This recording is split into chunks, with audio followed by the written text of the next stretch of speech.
Hai, selamat datang di channel D2 Cerita Horor.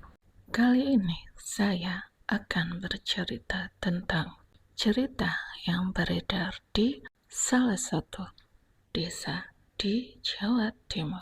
Kita sebut aja Desa B.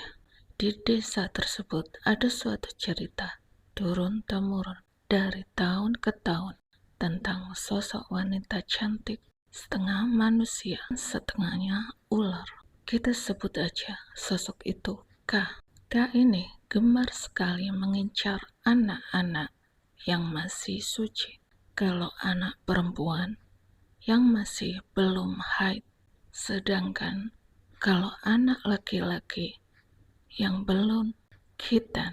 Sosok ini biasanya ada di tempat berair seperti telaga, sungai, dan kolam sederhana yang hanya dikeruk tanpa disemen, apalagi di keramik. Kolam ini dibuat warga setempat untuk menampung air hujan waktu musim hujan dan akan kering saat musim kemarau. Masyarakat memanfaatkan air yang ditampung untuk mandi dan mencuci baju, sedangkan anak-anak menggunakannya untuk bermain air sambil berenang. Para orang tua sudah memperingatkan anak-anak untuk tidak bermain air di kolam tanpa ada pengawasan orang dewasa. Tetapi beberapa anak-anak yang ingin bermain air lebih lama memutuskan tetap bermain tanpa minta ditemani orang tua mereka.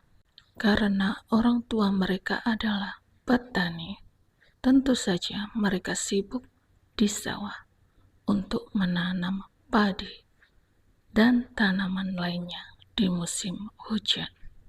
Tiba saat orang tua sesekali memperhatikan mereka. Mereka berpura-pura bermain di sekitaran orang tuanya berkebun. Saat orang tuanya mulai agak jauh menanam padi, mereka diam-diam pergi ke kolam untuk bermain air. Saat asyik bermain air dan bergurau, salah satu dari mereka mendengar suara yang memanggil namanya. Sebut aja namanya Raisa. Raisa, Raisa.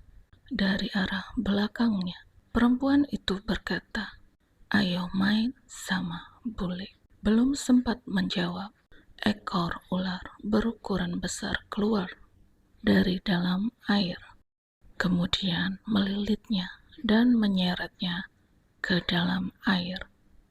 Bersamaan dengan itu, sosok perempuan itu pun ikut tenggelam di dalam air. Kejadian yang begitu cepat membuat anak-anak lainnya yang asyik bermain dan bergurau itu pun tak menyadari akan kejadian yang menimpa Raisa. Suara azan duhur pun terdengar.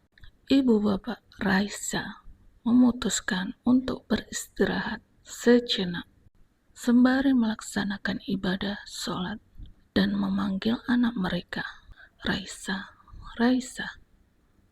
Tapi putri cantiknya itu tak kunjung datang. Mereka pun pergi mencari Raisa di sekeliling sawah, tapi tetap tak terlihat. Akhirnya mereka pergi ke kolam untuk mencarinya, tetap tak menemukannya. Kemudian ibu Raisa bertanya ke teman-teman Raisa, "Anak-anak, apakah kalian melihat Raisa?" Mereka pun mengangguk sambil menunjuk ke belakang. Tapi mereka heran karena Raisa sudah tidak ada di belakang mereka. Mereka serentak bingung.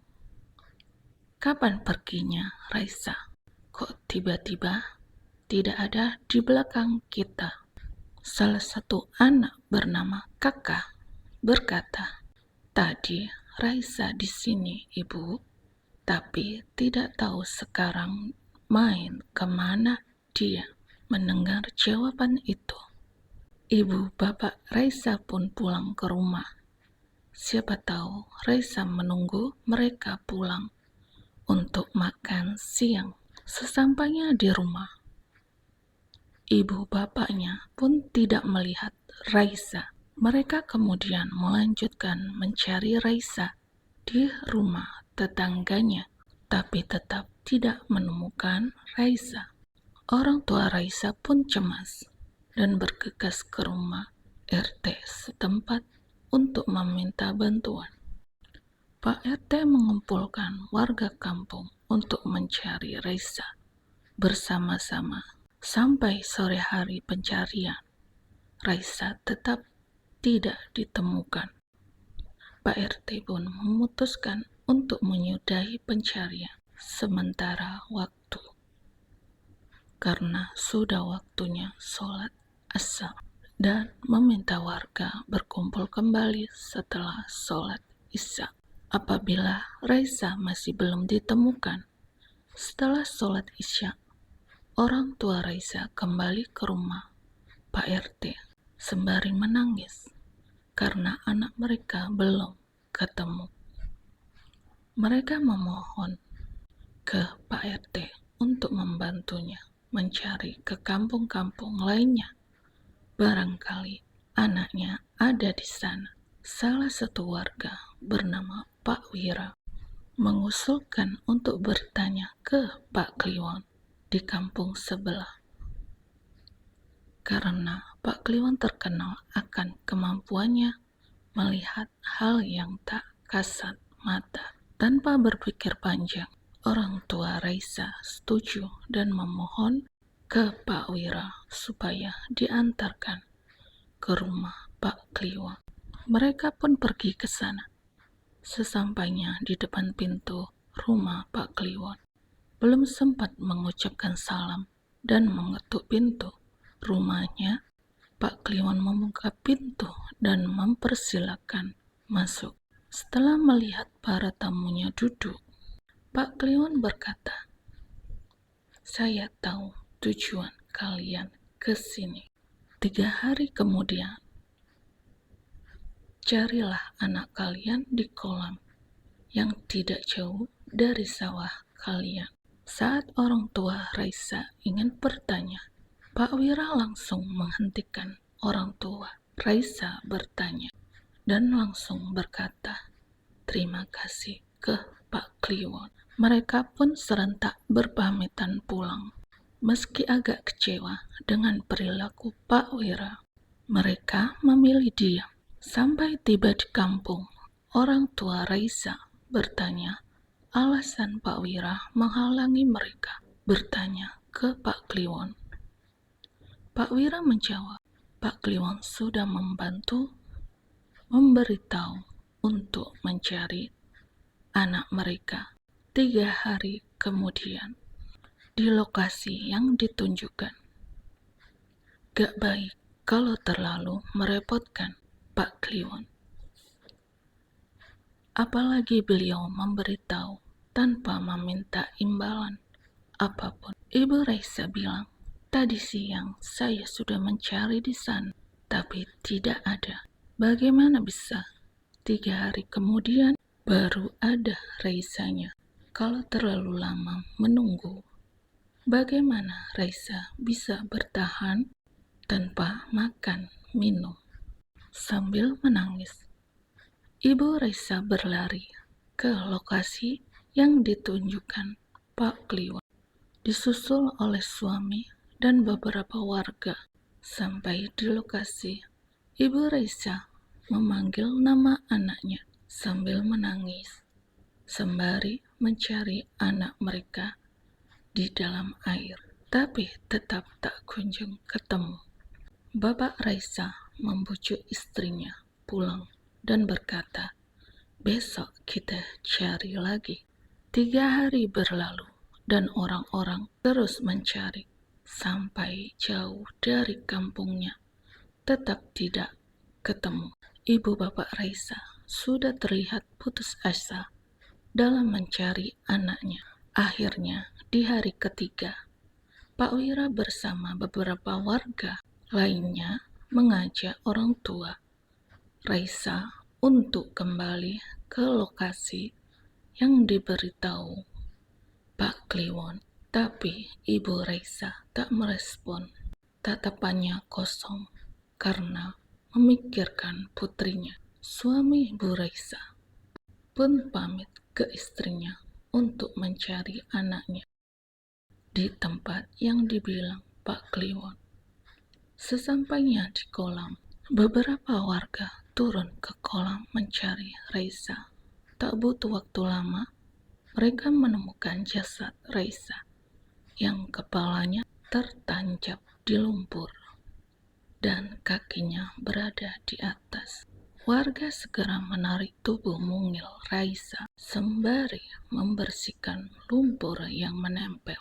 Bapak Raisa yang melihatnya pun tak kuasa menahan air matanya. Perasaannya tidak karuan antara sedih, hancur, dan bingung. Karena sebelumnya dia sudah mencari, tidak ketemu. Sekarang malah ada jasadnya. Anehnya saat ditemukan, kepala Raisa tertancap di lumpur. Setelah tiba di rumah, mengetahui anaknya telah tiada, Ibu Raisa menangis histeris sehingga pingsan.